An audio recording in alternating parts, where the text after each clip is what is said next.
Shalom Bapak Ibu Saudara-saudara, senang kembali berjumpa dengan saudara melalui pengajaran firman. Dan hari ini kita akan mendengar pengajaran firman Tuhan tentang dosa dan keselamatan. Dan dalam 2 kali pertemuan saya akan sampaikan bagian ini saudara-saudara. Saya dan saudara hanya perlu menyiapkan hati kita, pikiran kita, dan waktu yang tidak terlalu lama, tetapi memberi kesempatan seluas-luasnya untuk Roh Kudus bekerja berkarya melalui pikiran, pemahaman, pengertian kita. Dan saya percaya Tuhan akan menolong saudara dan saya untuk mengenal Dia lebih dekat melalui pengajaran firman ini. Saudara yang dikasihi Tuhan, kita akan melihat yang pertama adalah tentang realitas dosa. Ada 5 hal yang membuktikan realitas tentang dosa. Yang pertama adalah alam semesta yang menyatakan.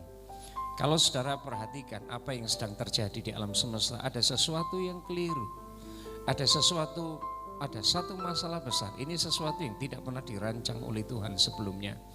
Dan kita mendapati adanya penyakit, adanya penderitaan, ketidakadilan, bayi-bayi yang lahir dengan kondisi cacat fisik, adanya bencana-bencana alam yang tidak pandang bulu.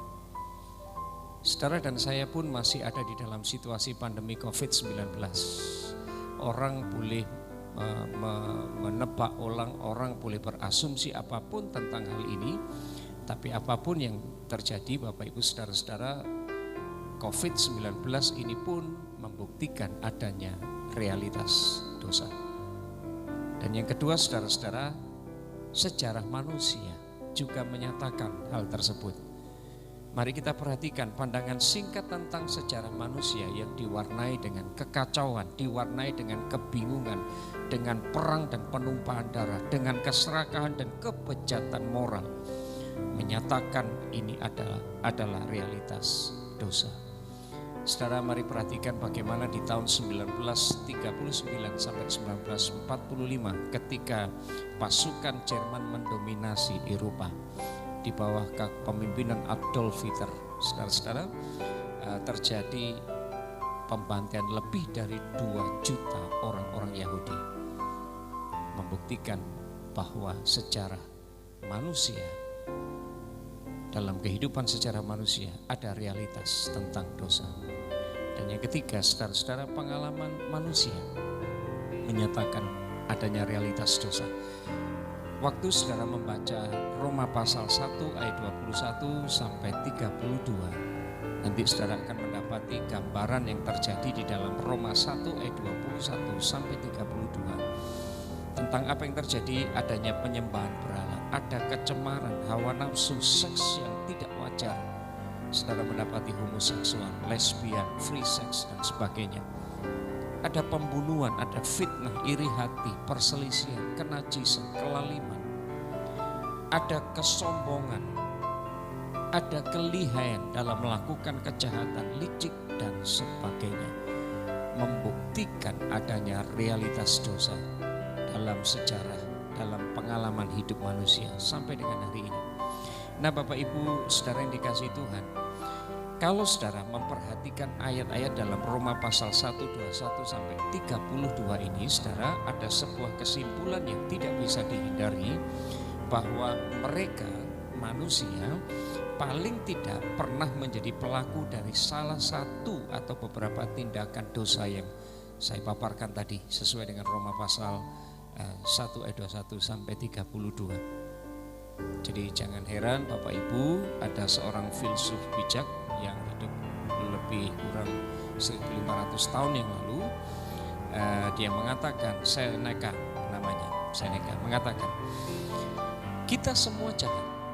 Apa yang dituduhkan kepada orang lain dapat dengan mudah ditemukan dalam pengakuan dirinya sendiri. Mari kita perhatikan yang keempat, hati nurani manusia juga menyatakan. Bapak Ibu, pada saat seseorang melakukan hal yang tidak benar, hati nuraninya pasti akan terganggu. Dan hukum hati nurani ini sekali lagi menjadi bukti adanya realitas dosa. Yang terakhir, yang kelima, saudara-saudara, Alkitab sendiri menyatakan. Alkitab sebagai firman Allah yang punya otoritas yang mutlak, Alkitab dengan tegas menyatakan bahwa semua manusia telah berdosa dan telah kehilangan kemuliaan Allah. Roma pasal 3 ayat yang ke-23. Nah Bapak Ibu saudara yang dikasihi Tuhan, mari kita perhatikan. Kalau kita telah mendapatkan 5 fakta tentang realitas dosa, selanjutnya saudara dan saya akan mendapatkan pengertian Alkitab tentang dosa. Jadi bagaimana pendapat Alkitab tentang dosa? Apa yang Alkitab katakan tentang dosa? Yang pertama saudara-saudara, secara hukum, secara legal, Alkitab memberitahu kepada kita bahwa dosa adalah pelanggaran terhadap hukum.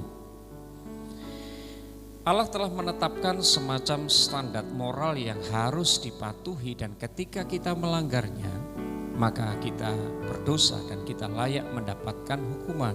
Dan saudara-saudara, kerap kali Alkitab menggunakan gambaran seekor domba yang dengan kemauannya sendiri dia melanggar batas-batas yang telah ditentukan, dan pada akhirnya dia terhilang dan menerima konsekuensi yang tidak baik. Kalau saudara perhatikan dalam Lukas pasal 15 ayat 1-7 dan kemudian Matius pasal 18 ayat 12-14, saudara akan mendapati ada 99 domba yang tidak tersesat karena mematuhi aturan yang ditetapkan oleh gembala, sementara dengan penuh kesadaran yang satu domba ini dia dengan sengaja melanggar aturan dan dia menjadi tersesat. Nah Bapak Ibu saudara yang dikasihi Tuhan, itu yang pertama yang Alkitab katakan secara hukum, secara legal tentang dosa. Dan yang kedua, secara relasional atau secara hubungan, dosa adalah keterasingan.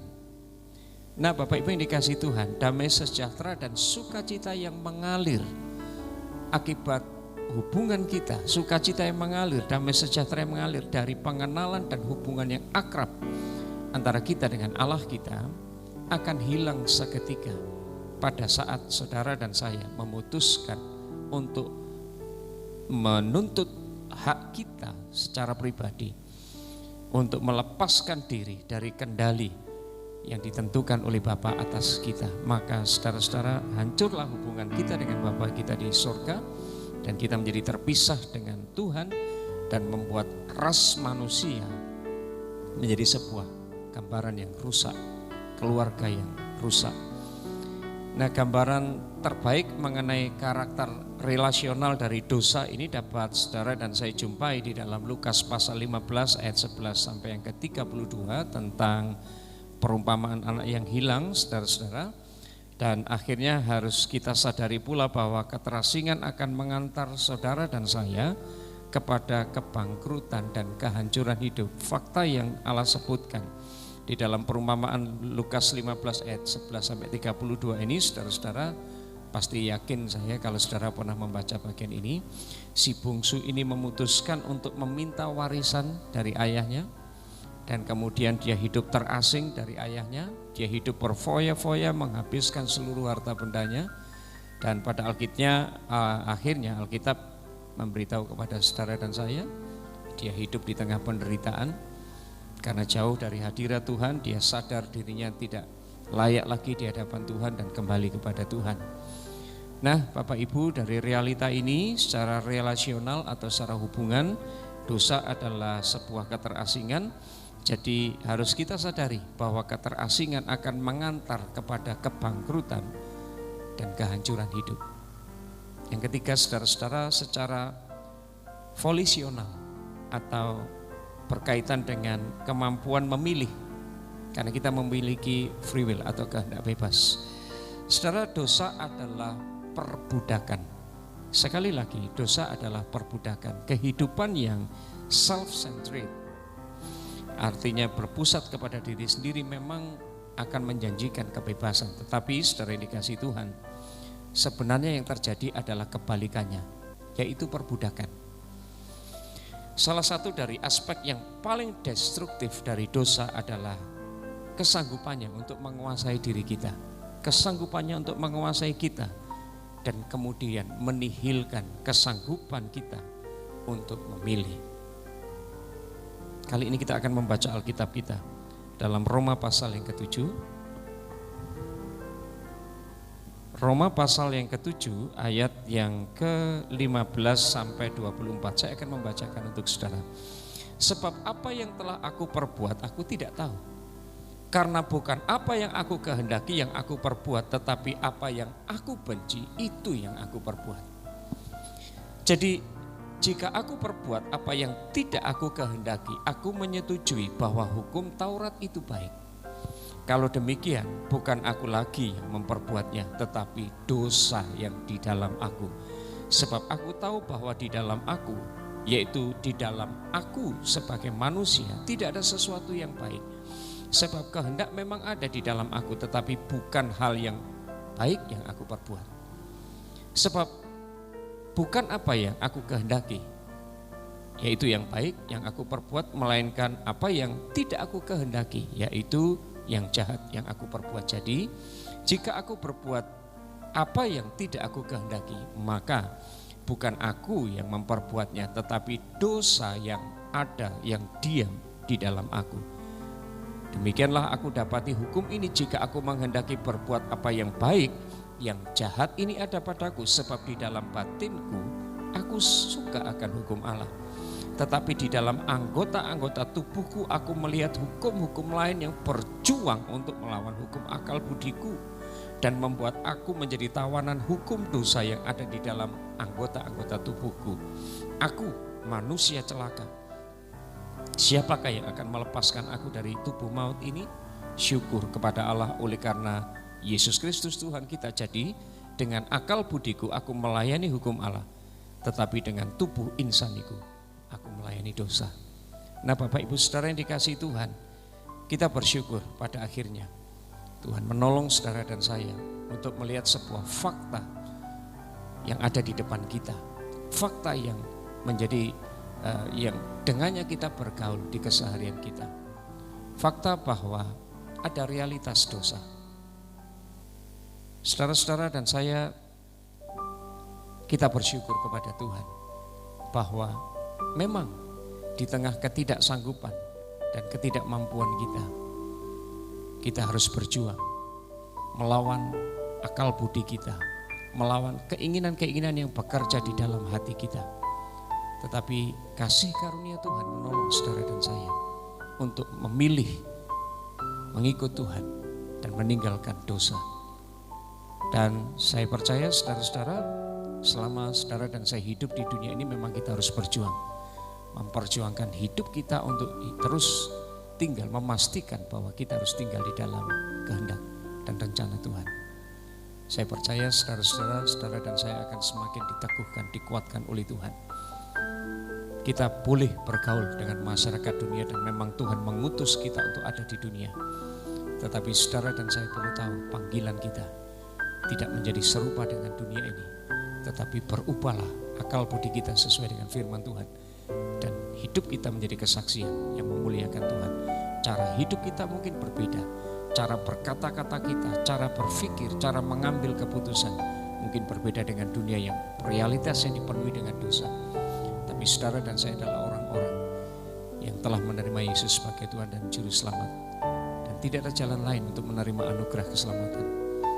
Dan puji Tuhan saudara-saudara, saudara dan saya disingkapkan mata rohani kita untuk hari ini kita melihat pada realitas dosa. Apa yang Alkitab katakan tentang dosa ini. Dan saya berdoa supaya di akhir dari pembelajaran yang pertama ini, saudara dan saya memilih tetap mengikut Tuhan, membangun hubungan karib dengan Tuhan, intim dengan Tuhan. Di dalamnya kasih karunia, anugerah, damai sejahtera dan sukacita Tuhan mengalir dalam hidup kita. Tuhan memberkati saudara dan saya. Saya akan berdoa untuk kita semua. Bapa, di dalam nama Yesus, hamba berdoa di dalam nama Yesus sekali lagi Tuhan, bekerjalah, berkaryalah melalui pikiran kami, melalui akal budi kami, melalui hati kami, sentuh kami untuk memberikan pengertian yang lebih dalam mengenai realitas dosa yang terjadi dalam hidup manusia, di sekitar kami, dalam sejarah manusia. Dan adanya realitas bahwa Alkitab berkata ada cara-cara di mana kami memulihkan hubungan kami kembali. Dan itu sebabnya tolong kami Tuhan, untuk kami membangun kembali komitmen kami menjadi anak-anak Tuhan yang tidak mau tinggal di dalam dosa tetapi mengambil keputusan. Kami mau hidup dalam kehendak dan dalam pimpinan Tuhan.